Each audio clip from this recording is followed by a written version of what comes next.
ಸಮಾಜ ಸೇವಕರು ಹಾಗೂ ಲೇಖಕರಾದ ಎಂ.ಎ. ಅಶ್ರುತ್ ಭೂಪಾಲಂ ಸುನಿಲ್ ಅವರು ಜಿ ಕನ್ನಡ ವಾಹಿನಿಯು ನೀಡುವ ವರ್ಷದ ವೀರ ಕನ್ನಡಿಗ ಅವಾರ್ಡ್ಸ್ 2024ಕ್ಕೆ ಪಾತ್ರರಾಗಿದ್ದಾರೆ. ನಗರದ ಹೋಟೆಲ್ ಲಲಿತ್ ಅಶೋಕ್ನಲ್ಲಿ ಕೃಷಿ ಸಚಿವರಾದ ಚಲುವರಾಯಸ್ವಾಮಿ, ನಟ ಶ್ರೀಮುರಳಿ, ನಿರ್ದೇಶಕ ತರುಣ್ ಸುಧೀರ್ ಸಮ್ಮುಖದಲ್ಲಿ ಭೂಪಾಲಂ ಸುನಿಲ್ ಅವರು ವೀರ ಕನ್ನಡಿಗ 2024 ಪ್ರಶಸ್ತಿಯನ್ನು ಸ್ವೀಕರಿಸಿದರು.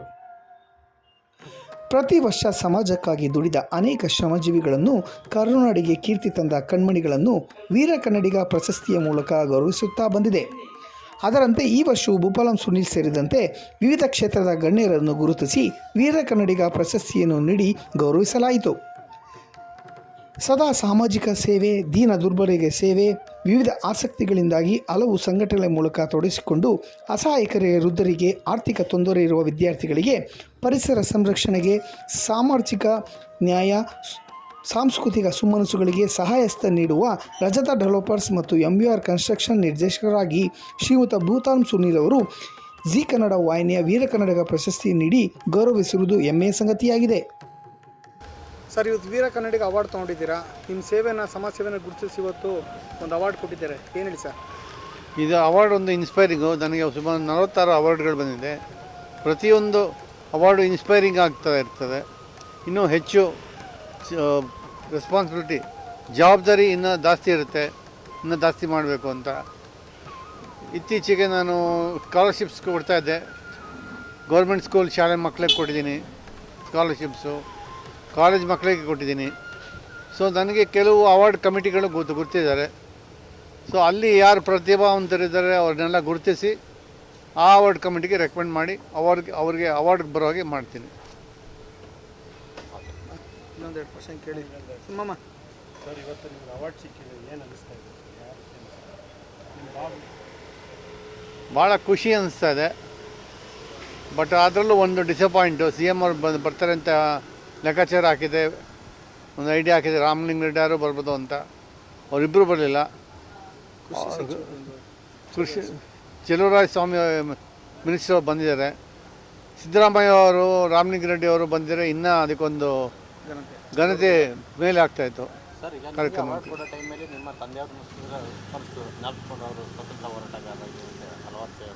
ನಮ್ಮ ತಂದೆ 2001ನಲ್ಲಿ ಕ್ಯಾನ್ಸರ್ ತೀರ್ಕೊಂಬಿಟ್ರು. ಆಗ ನಾವು ಸ್ಥಾಪನೆ ಮಾಡಿದ್ವಿ ಗಾಂಧಿ ಓಲ್ಡ್ ಏಜ್ ಮೇಳದಲ್ಲ. ಒಂದು ಸಿಂಗಲ್ ಕೊಠಡಿಯಲ್ಲಿ ಇಬ್ಬರನ್ನು 450 ರೂಪಾಯಿ ಮಾಸಿಕ ರೆಂಟಾಗಿ, ನಾನು ಗೃಹ ಲಕ್ಷ್ಮೀದೇವಿ ಅಂತ 3 ಜನ ಸೇರಿ ಮಾಡಿದ್ವಿ. ಹಾಗೆ 6 ಜನ 8 ಜನ ಆದರೆ ಬೆಳ್ಕೊಂಡು ಹೋಯ್ತು. ಯಾವಾಗ 7-8 ಜನ ನಾವು ಆಶ್ರಮ ಸ್ಟಾರ್ಟ್ ಇದು ರೆಂಟಿಗೆ ತೊಗೊಂಡು ಇದು ಮಾಡ್ತಾಯಿದ್ವೋ, ಒಂದು ಗೌಡ ದಂಪತಿಗಳು ನಮ್ಮ ಮುಂದೆ ಬಂದರು. ಆ ಗೌಡ ದಂಪತಿಗಳು 50,000 ಚದರಡಿಯನ್ನು ನಮ್ಮ ಆಶ್ರಮ ಟ್ರಸ್ಟ್ಗೆ ಬರೆದು ಕೊಟ್ಟರು.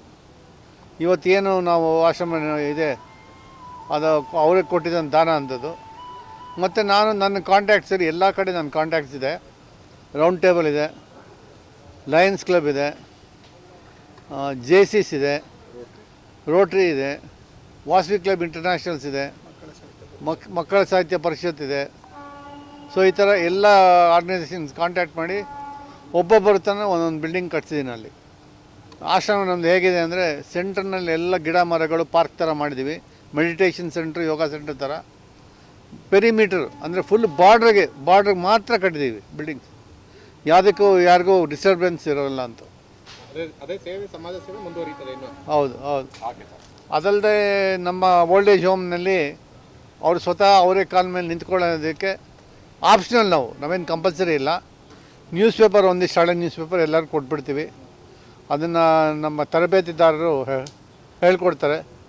ಕವರ್ಸ್ ಹೆಂಗೆ ಮಾಡೋದು ಅಂತ ಹೇಳ್ಕೊಡ್ತಾರೆ. ಆಮೇಲೆ ವ್ಯಾಕ್ಸ್ ಕೊಟ್ಟು ಅದರಲ್ಲಿ ಕ್ಯಾಂಡಲ್ಸ್ ಹೆಂಗೆ ಮಾಡೋದು ಅಂತ ಹೇಳ್ಕೊಡ್ತಾರೆ. ತರಬೇತಿ ಟ್ರೈನ್ ಅಪ್ ಮಾಡ್ತಾರೆ. ಹಾಗೆ ಊದುಬತ್ತಿ ಅದನ್ನು ಹೇಗೆ ತಯಾರಿಸ್ಬೇಕು, ಏನು ಮಾಡಬೇಕು ಅಂತ. ಇದನ್ನು ಕೆಲವು ಕಂಪ್ನಿಗಳಿಗೆ ಟೈಪ್ ಮಾಡಿ ಭಾಳ ಡಿಸ್ಕೌಂಟೆಡ್ ರೇಟಲ್ಲಿ ಕೊಡ್ತಾಯಿದ್ವಿ. ಅವ್ರಿಗೂ ಒಂದು ಆದಾಯ ಬರಲಿ ಅಂತ ಇದು ಮಾಡ್ತಾಯಿದ್ವಿ.